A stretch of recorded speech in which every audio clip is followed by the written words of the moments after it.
Hey guys, welcome back to my channel. If you're new here, my name is Lucy, and if you're a returning subscriber, welcome back and thank you for supporting yet another video. I really appreciate it.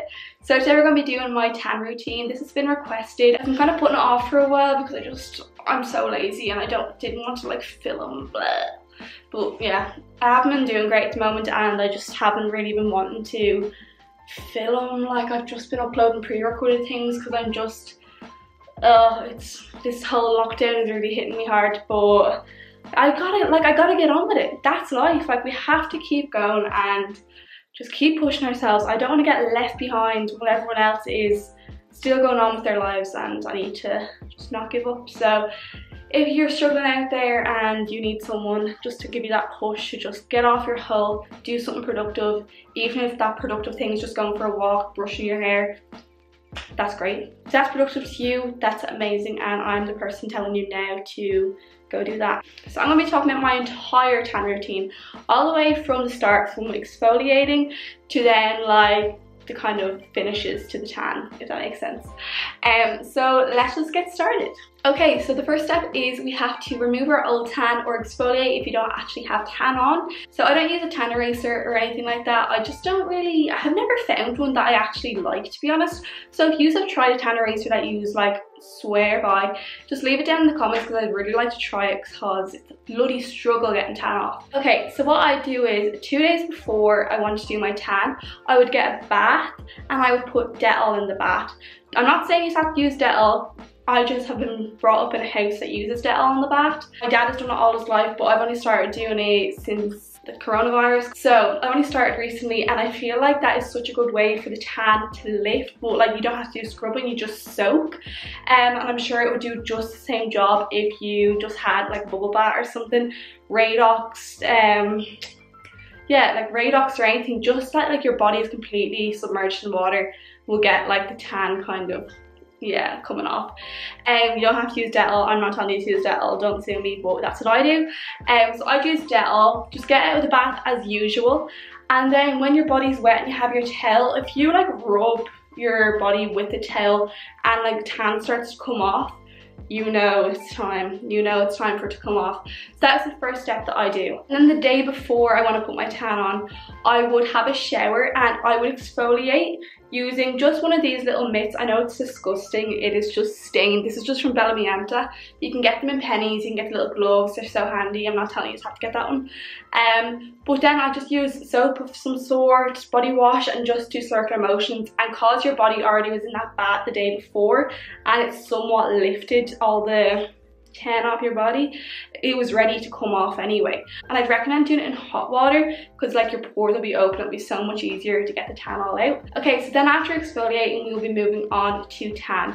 So like after you shave and exfoliate, leave at least like 8 hours because we've all been there, we've shaved and exfoliated and then put tan on right after, and then you get the little dots all over you. It's just not a look, it's not nice, kind of stings as well, like it's not good. So then when I'm about to get out of the shower, I would really quickly turn onto the cold tap and just get it all over my body, so that will close up your pores. And then when you get out of the shower, just give yourself a rub with a towel just to make sure everything's off of you. I always get a problem here, I say you all do, from where you have bra straps, and sometimes when I don't even wear bras, I get them. Like, you know, the dirty kind of stuff around here, that's rotten, I hate it. That really never comes off me, and that's why I need a recommendation on like a really good tan eraser, because I can never get off under there. You know, you're scrubbing so hard and it hurts so bad. So yeah, if anyone recommends, you don't have to comment, give me a text. So yeah, so then I go on about my day, and that evening is when I'm going to do my tan. So the tan that I use is pricey, yeah, but I have an alternative one, a cheaper version that I will let you know after. So the tan that I use is the Filter by Molly May in the shade Extra Dark. I love this so bloody much, like I love it. But the thing is, it is extremely pricey. This was €50, including a little mitt and delivery. €50. Yeah, €50. I am obsessed with this tan. It is so beautiful. There's none of this green undertone shit. It's like yellow undertone. It is so beautiful, but I love it so much, and the only reason why I wouldn't repurchase is because I don't have the money, but I swear by it, it is amazing. I have a full review all about this. It's like a 9 or 12 day update, like all throughout, like a vlog kind of style. And yeah, you should go check it out if you're interested in buying it. I will link it up here. So this is the filter by Molly Mae Tan. Don't mind it, it's extremely dirty. I only did my tan last night, but when you clean this, it's completely, it goes back to its original color. So a lot of people love / hate this glove. I actually really like it, but I can understand why people don't like it if they don't do it properly, if that makes sense. So what a lot of people do is they do their tan really quickly, like with this, and then they'd really quickly pop this on here, and then and then take it off, and then they have a mark there. So you have to let the tan dry before putting this on.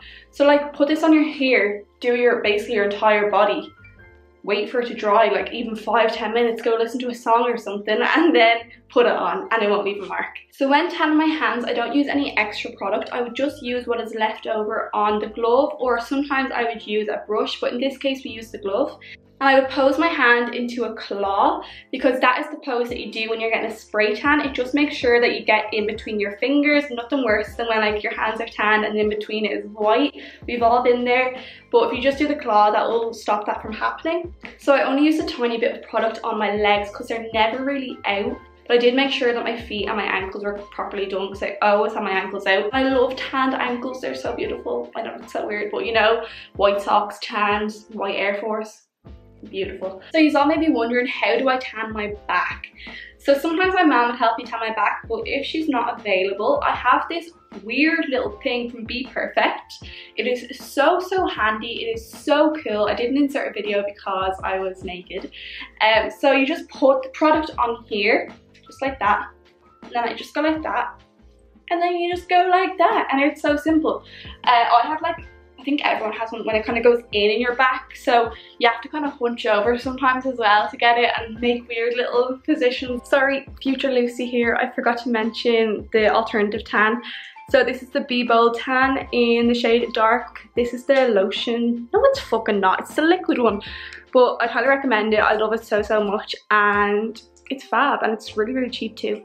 So yeah, bye. So the next step I like to do is I take a face brush and pump some more tan onto my chest and go with the brush over it. I feel like the colour keeps a lot stronger when you use a brush, like, but I don't have time to do my entire body with a brush, like. So next up I would take the lid from the tan and I would squirt in a bit of the tan, literally just the smallest bit, and mix in my current moisturiser, and then use the same brush I used my chest for my face. This just gives a really healthy glow to your face without looking like orange, if that makes sense.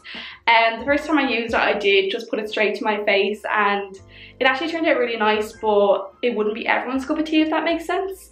So I'd highly recommend the moisturiser trick. So what I would do next for the face is I would use the SOOOO Dripping Gold Luxury Tanning Wonder Water. So then I would spray my face, and I would go back in with the brush we previously used and just dab it into my face and use circular motions, and I'd bring it down onto my neck as well.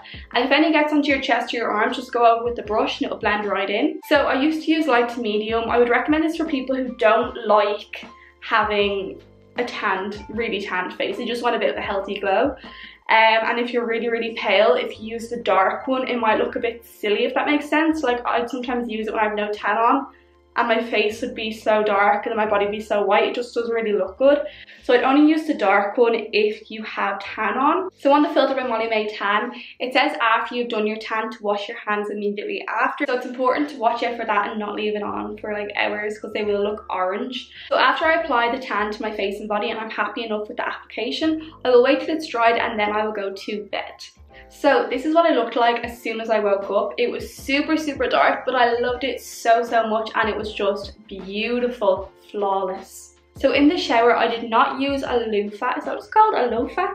Yeah, I didn't use one of them. I didn't actually scrub my body with anything. I just put body wash in my hand and would wash myself all over. I'm a lover of hot showers. Like, I love it on like 9. Like, I like it like burning my back. But right after you do your tan, you should not have it hot, because your pores will be open and then it will let out more tan than it needs to go. You want to stay as dark as possible.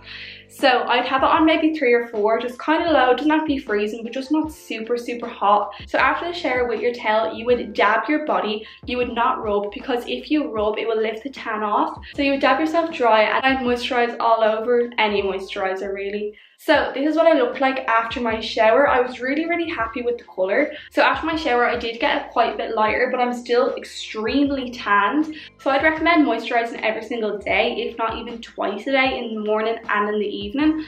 Especially at the moment when we're all using hand sanitizer so much, our hands are getting so dry, so it's really important to keep moisturising, especially if you want to keep your tan lasting. So what I like to do if I'm going out or I'm filming a YouTube video or I just want to look good, I would go in with the Bella Mianta Luxury Tanning Skin Perfecting Illuminating Bronzer.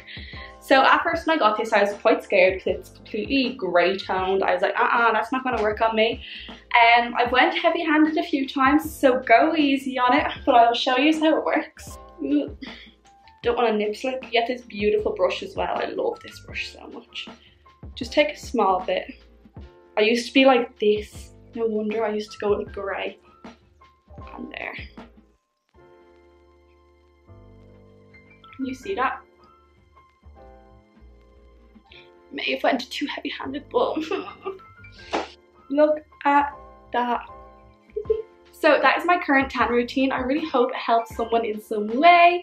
And if you have any tips or tricks for tanning, just leave them below in the comments. Or you can send them to me on Instagram and I'll pop them up in my story. So I really hope you liked this video, and if you did, please give it a like and subscribe and hit that notification bell so you won't miss an upload. As I always say, my DMs are always open if anyone needs anyone to talk to, especially during all this. I know how tough it can be. So I'm always here if you need someone to just vent to. So thank you all for the love and support as always. I hope you stay safe, and I will see you in the next one. Bye!